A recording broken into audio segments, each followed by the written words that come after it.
Hi, I'm Lauren McCracken, and you're watching my podcast, Cracken's Corner. This is episode 9, Self-Care and Avoiding Burnout.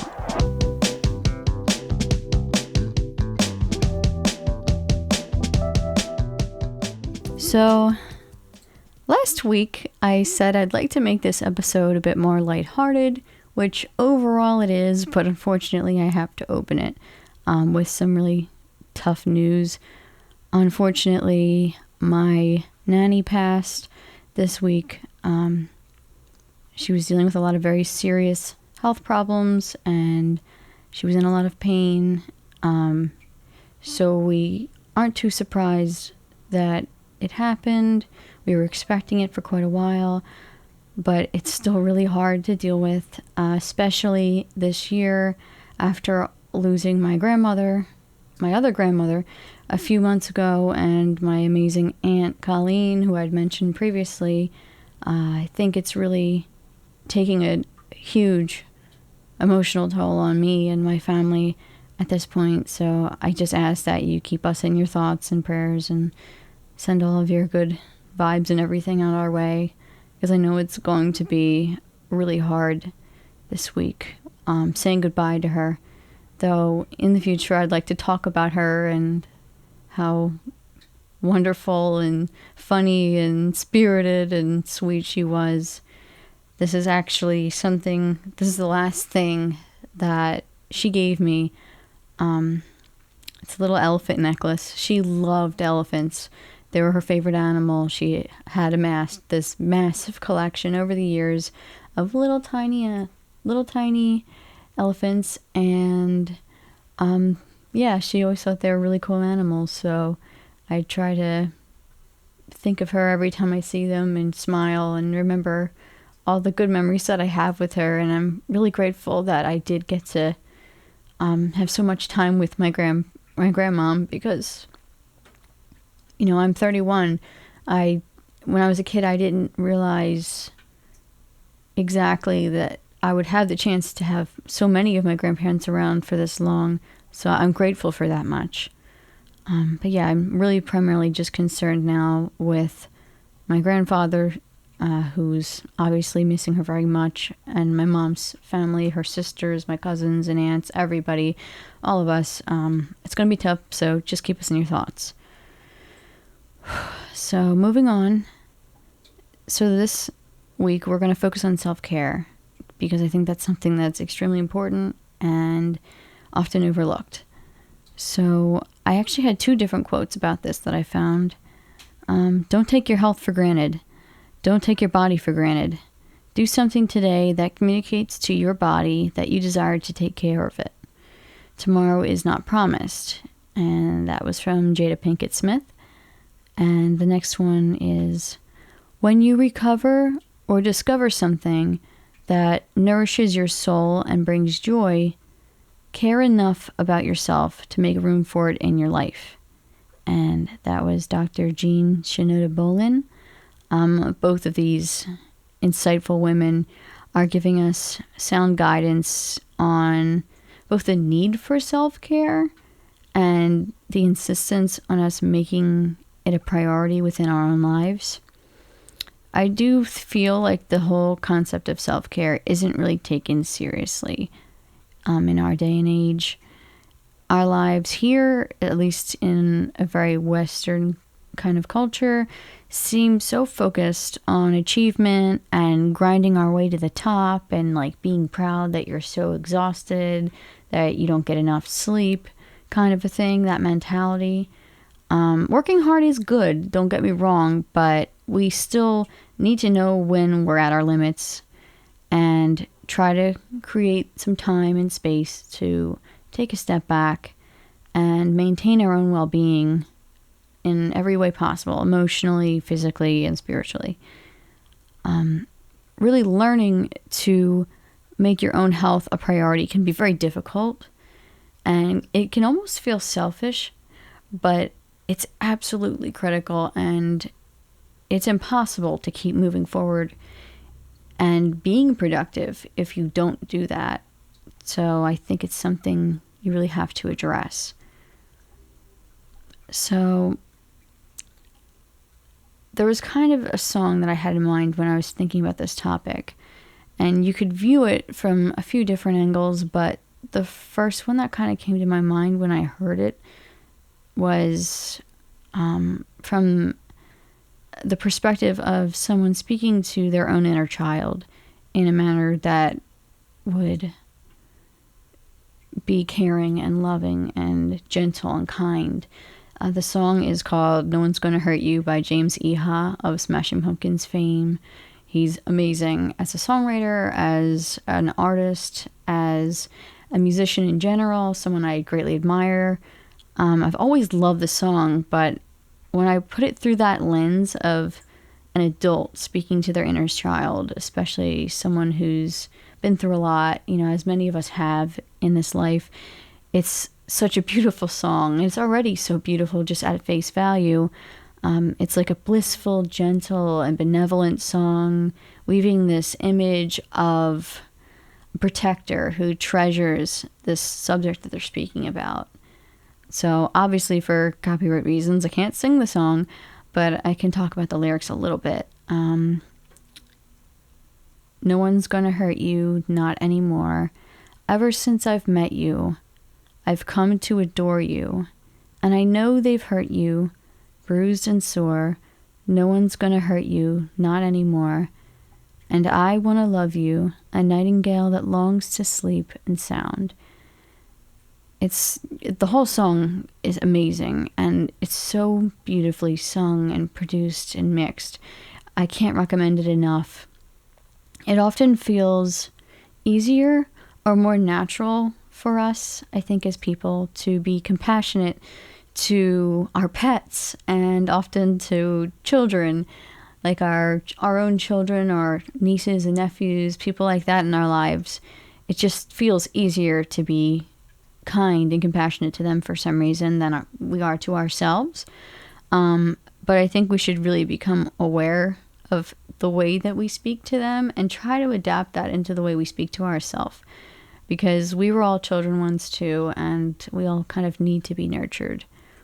It may cause you to reflect on the way that you speak to yourself. Do I approach myself in a gentle and kind and loving way, or am I speaking to myself with a lot of criticisms and, a lot of self-deprecation? Am I cruel to myself in my pursuit of trying to be the best person I can be?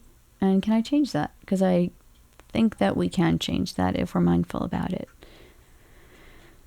So, self-care in my own life, it's something I've struggled with off and on over the course of my entire life, even as an adult. It often has links to depression. When I'm in a particularly depressive state for a while, I have a lot of trouble with taking care of myself. And this is a very common experience for a lot of other people who also deal with depression. I struggled a lot to take care of my physical health, especially after I got out of college, because I think it forced me to start taking better care of myself, because I had been diagnosed with reactive hypoglycemia, and that really forced me to consider what I was eating and what I was putting into my body and how mindful I was being of the stuff that I ate. And it kind of forced me to overhaul my entire diet and the way that I think about food and everything else. It's made me have to take my health a lot more seriously, which is definitely a good thing, though it has been very, very difficult. It's been, I guess, almost 7 or 8 years since I've been diagnosed with that. But I do try to watch what I eat so that I don't have any issues with my sugar. And thankfully, most of the time that is enough. And I do keep up with it. So another thing with dealing with self-care, I've had this back pain in my lower back for a while, and I kind of tend to ignore things like that because I think, oh, it's nothing too serious, it could be worse, and I write it off, which is not really taking care of myself properly.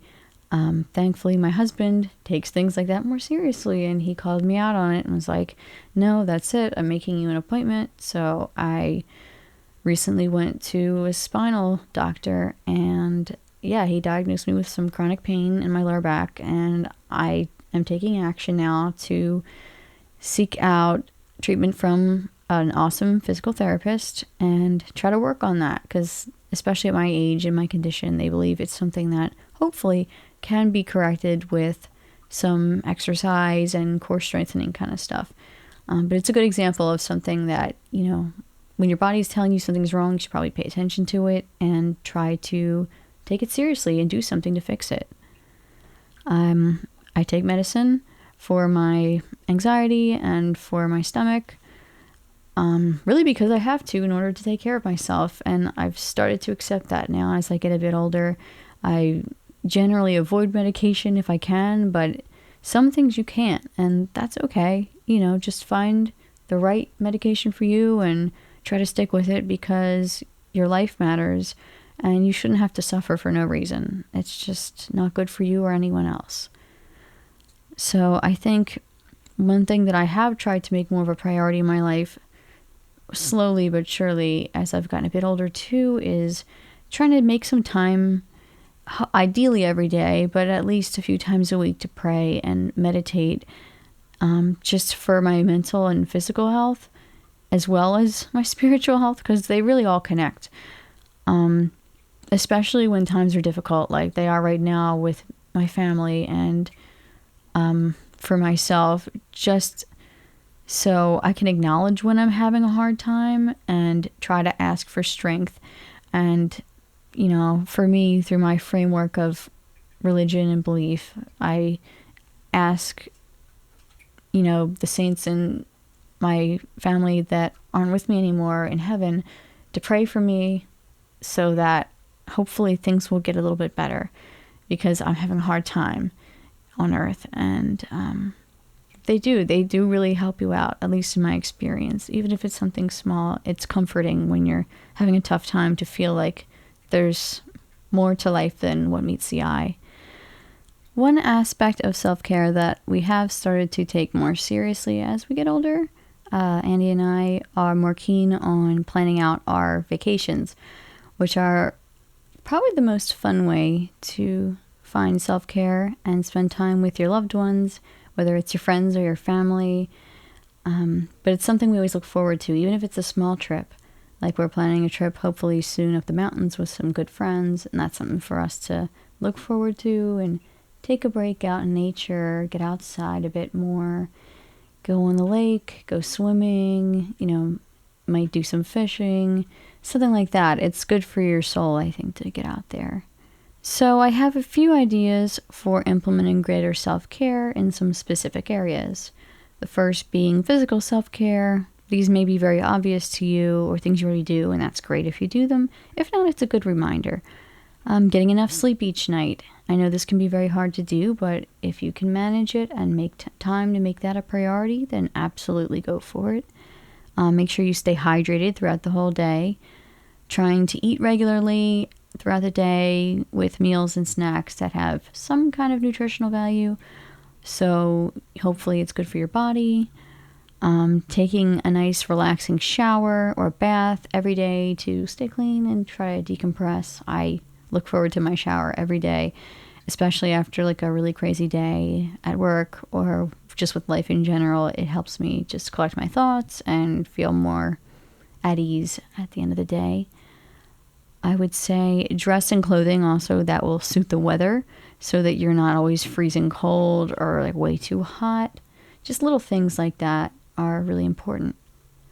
Treating yourself to a nice little spa experience, whether it's a massage or a manicure, pedicure, a haircut, anything like that, to boost your self-esteem and feel a bit more put together is generally always a good thing.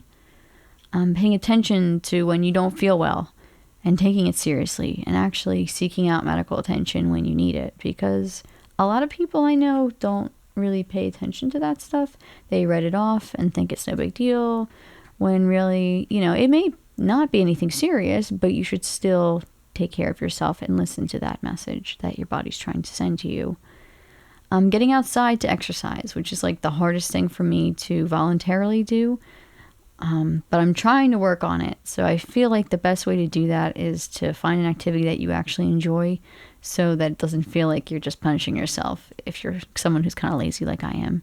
Like swimming, or maybe you like to run, maybe you like to take a walk through the woods. Anything like that could be a good thing.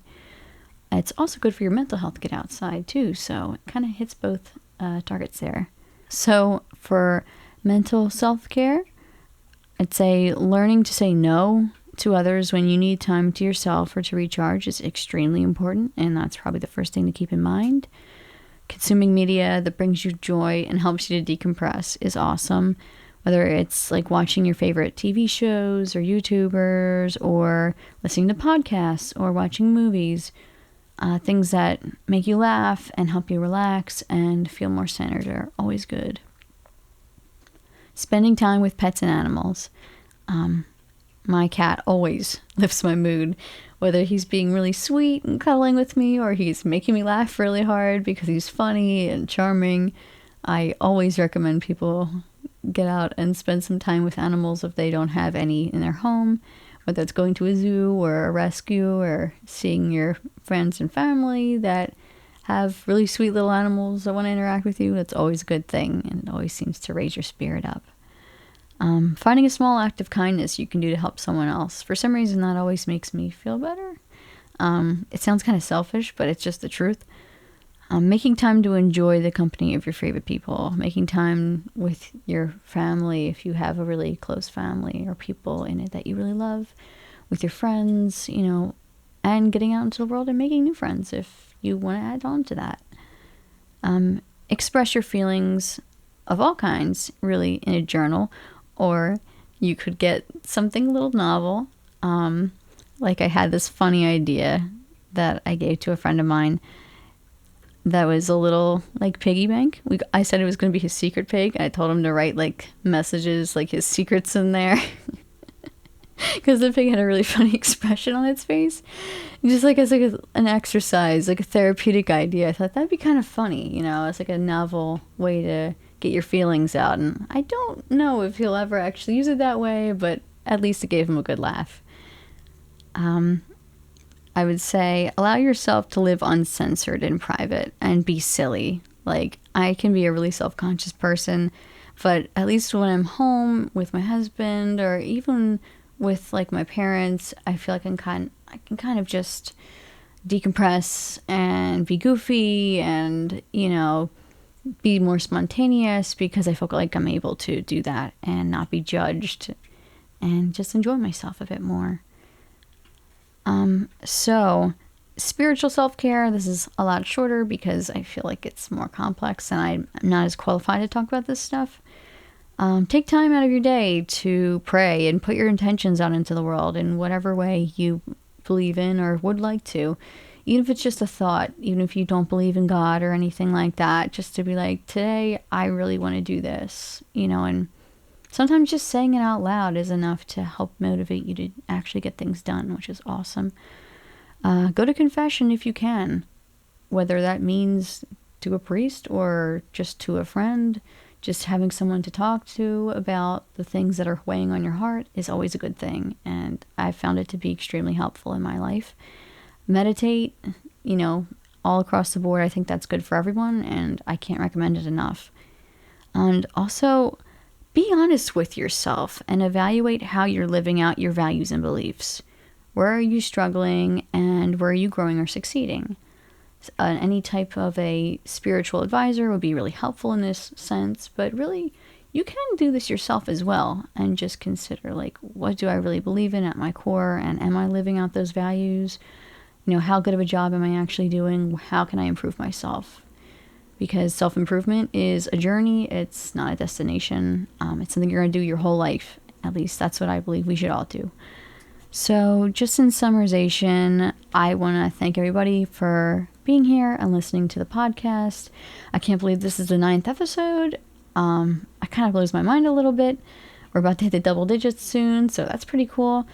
Thank you for bearing with me, especially through all the crazy stuff that's been going on in my life and in the world and everything around us during these wild times. I really appreciate all the support, and all the comments and all the feedback that I have gotten, that this is helpful for someone, because that really is my biggest intention in doing this, as well as self-expression. So yeah, I guess leave a comment if you feel so inclined. Also, please like and subscribe if you haven't already. And if you have any ideas, or if you want to share something more privately, you can absolutely send a message to our email, CrackensCornerPodcast@gmail.com, and I read all of that. So I really hope to hear from you, and I hope that it's a wonderful week ahead for you. So thank you so much for tuning in. Have an awesome week. I love you. I hope you have a great week, and bye.